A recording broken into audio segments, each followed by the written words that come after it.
Assalamu alaikum, my dear students. I hope so you are fine. In bookwork of lesson number 2, we have a topic of punctuation marks.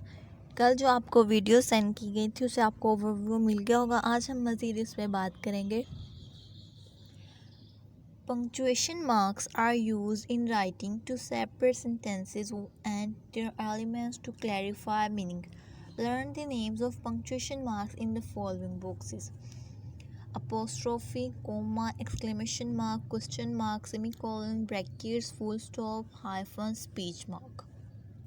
Students, when we speak, we can pause or emphasize on certain words or after certain words to help people understand what we are saying. जब हम बात करते हैं, बोलते हैं, तो हम बात करने के दौरान कुछ जगह पे रुकते हैं, कुछ वर्ड्स पे अपनी स्ट्रेस देते हैं, तो जो सुनने वाला होता है उसको हमारी जो बात होती है वो समझ आ जाती है.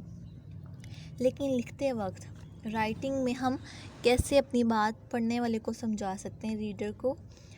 इन writing punctuation marks to show pauses and emphasise. Punctuation marks के ज़रिए हम शो करते हैं कि हम यहाँ पे रुक रहे हैं, यहाँ से हमारी बात नेक्स्ट स्टार्ट हो रही है, कहाँ पे हमने स्ट्रेस दिया था और इस तरह. ठीक है. It helps the reader to understand what we mean. Punctuation marks की वजह से पढ़ने वाला जो होता है उसको समझ आती रहती है हमारी बात.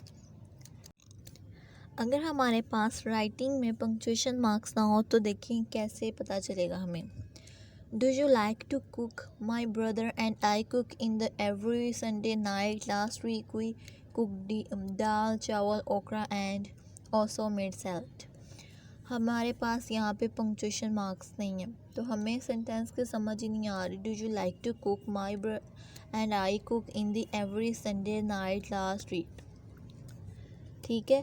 पंक्चुएशन मार्क्स जो हैं वो राइटिंग में कितने नेसेसरी हैं, अब हम इन पे बात करते हैं. अपोस्ट्रोफी एक स्मॉल कोमा होता है ऊपर को.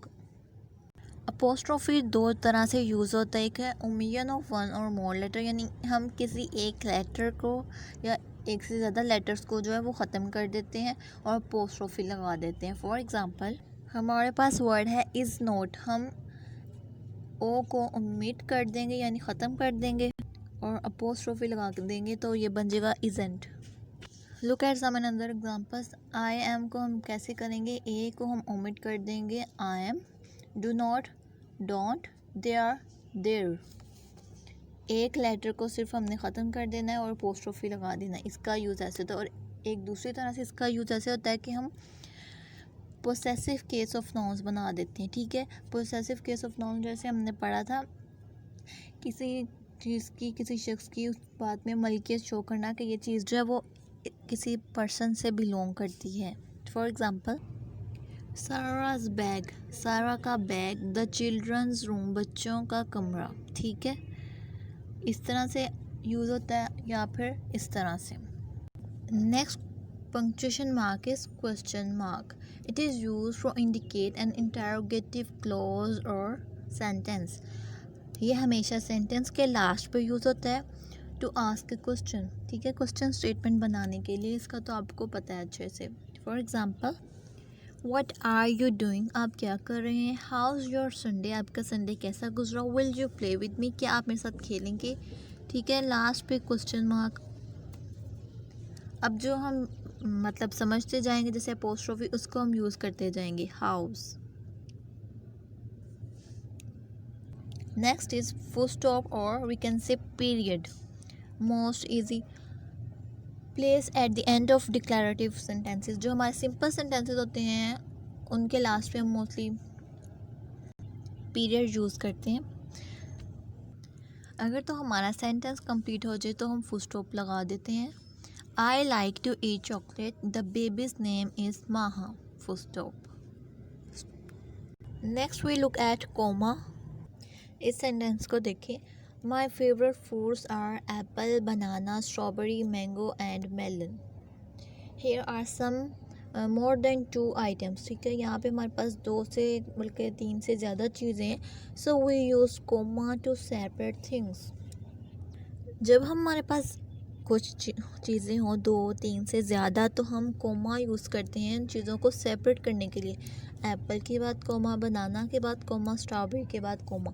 एंड से पहले नहीं हम यूज़ करते कोमा और लास्ट पे फुल स्टॉप. इसके अलावा कोमा यूज़ होता है आफ्टर इंट्रोडक्टरी वर्ड, जैसे हम कहते हैं सेंटेंस में yes,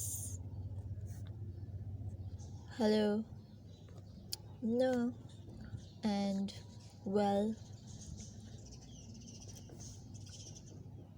it also use for giving short pause in a sentence, जैसे हमने स्टार्टिंग पे बात की थी पॉजेज़ की। जब हम एक पैराग्राफ राइटिंग करते हैं या ऐसे राइटिंग करते हैं तो वहाँ पे हमें ज़रूरत पड़ती है कि हम पॉज लें। तो फुल स्टॉप जो होता है उसका मीनिंग तो होता है कि हमारा सेंटेंस कंप्लीट हो गया, लेकिन हमारा सेंटेंस कंप्लीट अगर ना हुआ हो, हम पॉज करना चाहें, लेना चाहें, तो हम कोमा यूज़ करते हैं। For example, a lot of people, young and old, rich and poor, went to the park। अब देखें, यंग एंड ओल्ड एक ग्रुप है, रिच एंड पुअर एक ग्रुप है, इसलिए हम इनको सेपरेट करने के लिए तीनों को कोमा यूज़ करेंगे। ये हमारे पोजेस को शो करेगा। नेक्स्ट है सेमीकोलन।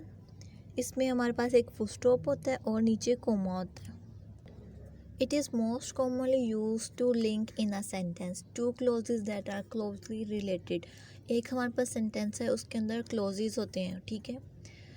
तो हम क्या करते हैं, उन क्लोजेस को, उन पार्ट्स को, सेंटेंस पार्ट्स को आपस में रिलेट करने के लिए जो है वो सेमी कोलन यूज़ करते हैं। वो आपस में ऑलरेडी रिलेटेड जो है वो होते हैं, लेकिन हम जो है वो इसलिए यूज़ करते हैं ताकि उनके अंदर लिंक डेवलप हो सके। For example, I love to chocolate mint, however is not as healthy as yogurt. अब दोनों एक दूसरे से रिलेटेड हैं, ठीक है। एक क्लोज हमारी ये है और एक ये। क्लोज का मतलब ये होता है कि हमारे जो सेंटेंस का पार्ट, ठीक है। तो हम यहाँ पे सेमी कोलन यूज़ करेंगे। नेक्स्ट है हमारे पास हाइफन। हाइफन जो है हमारे पास छोटी सी डैश होती है, ठीक है। It is use to join words to indicate that they have combined meaning और सेम मीनिंग। हम कुछ वर्ड्स को आपस में ज्वाइन करने के लिए इसे यूज़ करते हैं जिनका मीनिंग जो है वो एक होता है, ठीक है। जैसे हम कहते हैं brother in law and short term. Next is exclamation mark. ये भी आप ऑलरेडी जानते हैं, इसको आप लेटर में यूज़ करते हैं।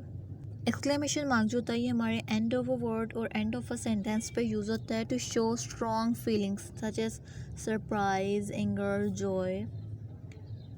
सेंटेंस के या कुछ वर्ड्स के लास्ट पे हम इसको यूज़ करते हैं क्या शो करने के लिए, सरप्राइज फीलिंग्स या गुस्से वाली फीलिंग्स या जॉय, हैप्पीनेस, ठीक है।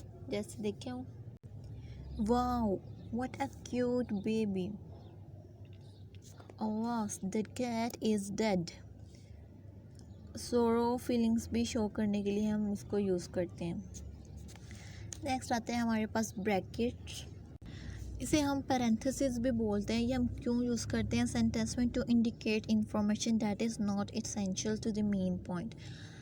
सेंटेंस में हमने पैराग्राफ में भी इसको यूज़ कर सकते हैं कि हमने एक बात लिखी, इंफॉर्मेशन लिखी है, उसको हम ब्रैकेट्स में कर दें जो हम समझें कि ज़्यादा नेसेसरी नहीं है या मेन पॉइंट से रिलेटेड नहीं है, बस एडिशनल इंफॉर्मेशन है वो, ठीक है। तो हम उस ब्रैकेट में फिर उसको लिख दें।